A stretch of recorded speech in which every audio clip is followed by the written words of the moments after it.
Bonjour chers abonnés, on se retrouve pour une nouvelle vidéo. J'espère que vous allez tous bien.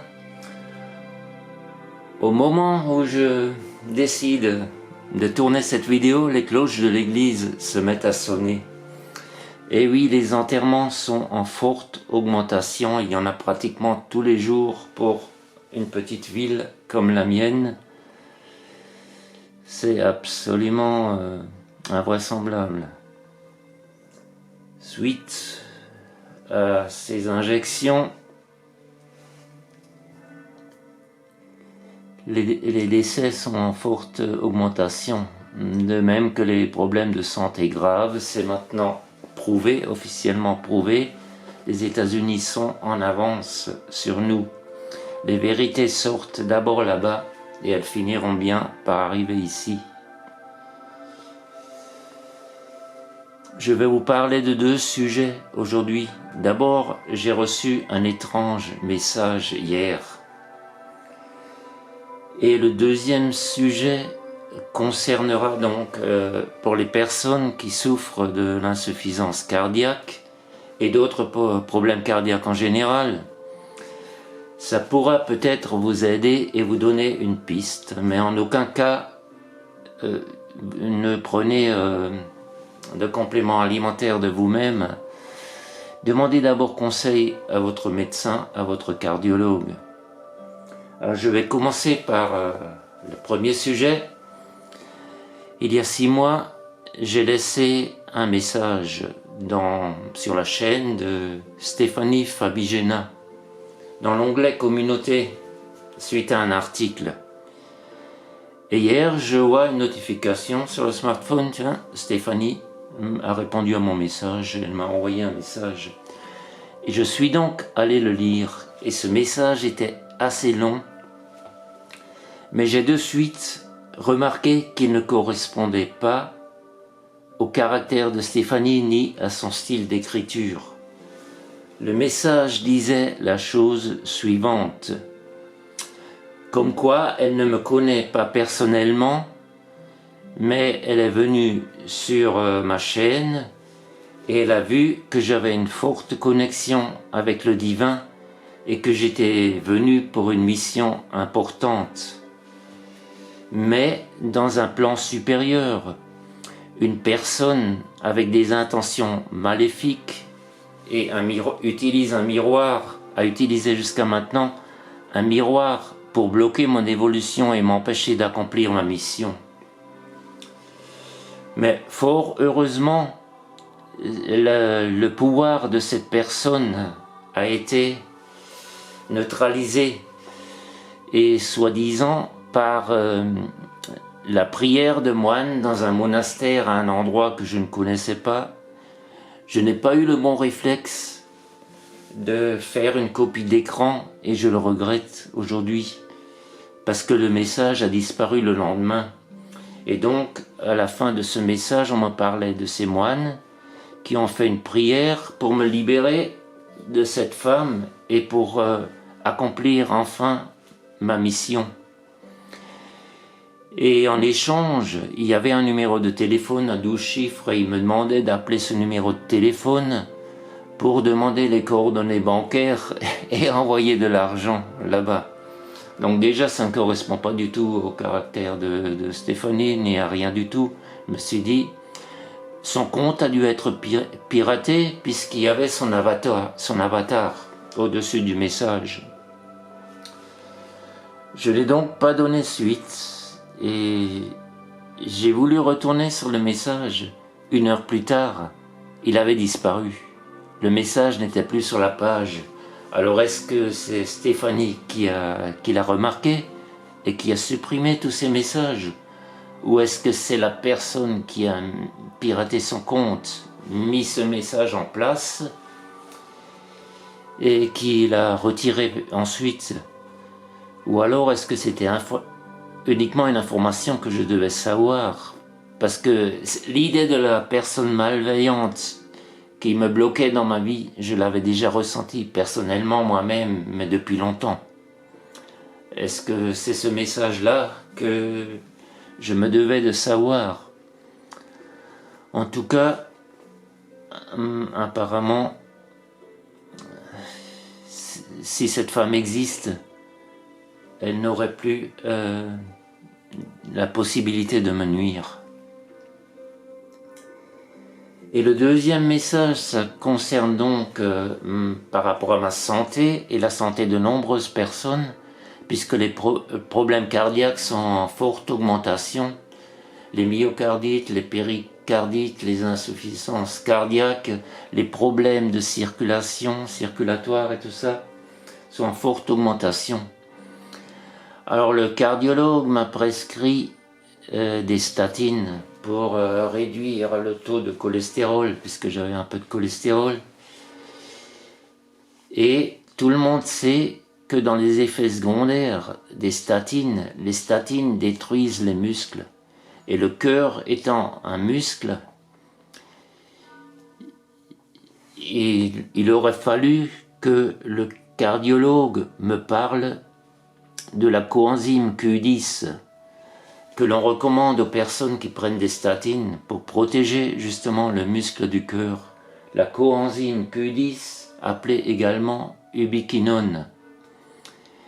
Et c'est là que j'en viens au site de Michel Donia, que je suis depuis très longtemps, et ses livres, j'en ai plusieurs. Vous voyez l'épaisseur des livres. Il y a énormément d'informations utiles concernant la santé, mais pas que. Il y a aussi des informations sur l'évolution du monde, sur tout ce qui nous arrive aujourd'hui.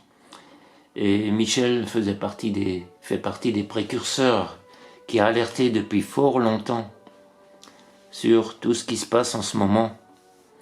Je vous recommande donc son site qui est une mine d'informations. Michel est né en 1940, il a donc 84 ans. Il est toujours actif au sein de la collectivité et il œuvre pour le bien-être dans la bienveillance. Si vous recherchez Michel Donia sur internet, vous trouverez son site sans problème. Et sinon, je mettrai le lien sous la vidéo. Alors, c'est lui, d'ailleurs, c'est chez lui que j'ai trouvé cet article sur la coenzyme Q10. Il nous parle donc de l'ubiquinone. C'est une substance qui est similaire à une vitamine, qui est vitale pour la production de l'énergie corporelle. Elle est en partie fabriquée par notre corps, qui en fabrique de moins en moins avec les années. Donc pour les personnes qui prennent de l'âge, de toute manière, il n'y a plus assez de coenzyme Q10. Elle peut être complémentée en partie par la nourriture.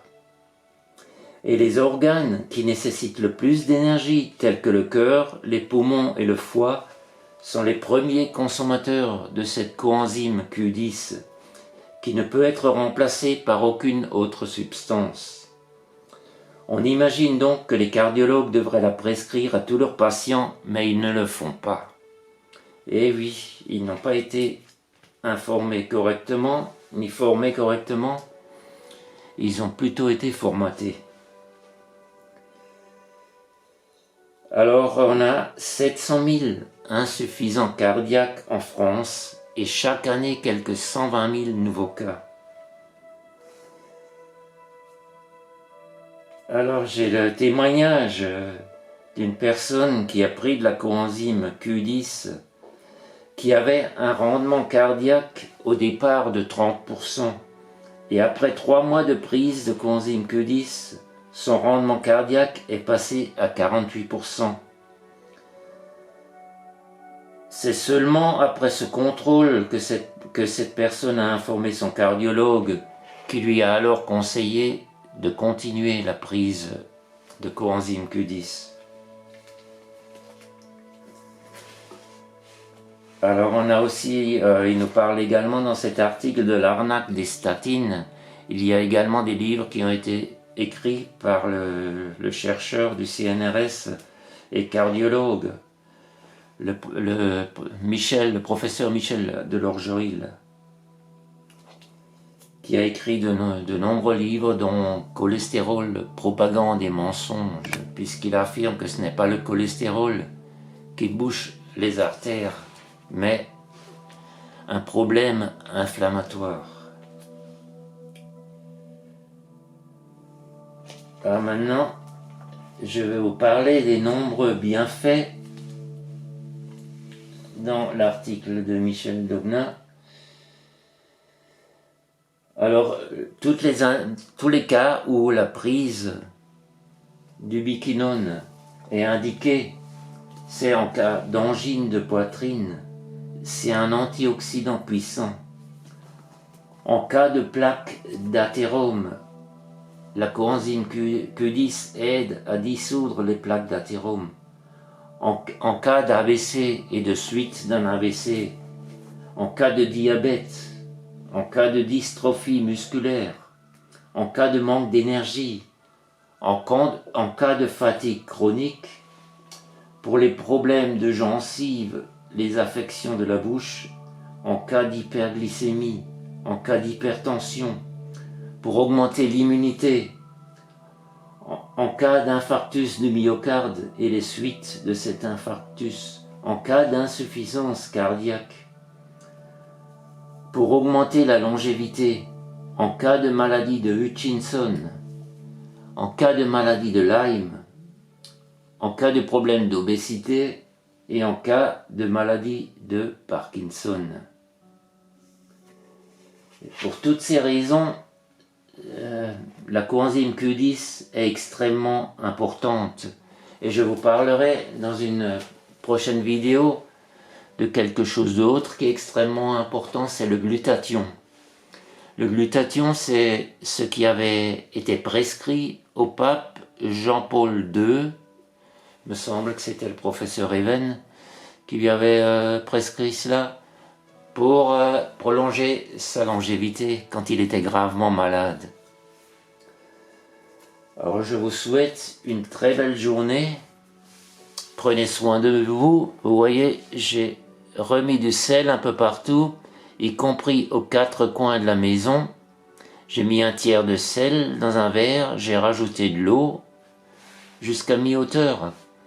Et je vais donc laisser le verre en place jusqu'à ce que le sel déborde. Si le sel déborde du verre, c'est qu'il y a un problème, c'est que les énergies sont trop basses et négatives. Il me faudra donc remplacer le sel régulièrement, le jeter dans les toilettes, nettoyer le verre et puis en remettre du neuf jusqu'à ce que ce soit stabilisé. Prenez soin de vous et à bientôt pour une nouvelle vidéo. Merci de m'avoir écouté.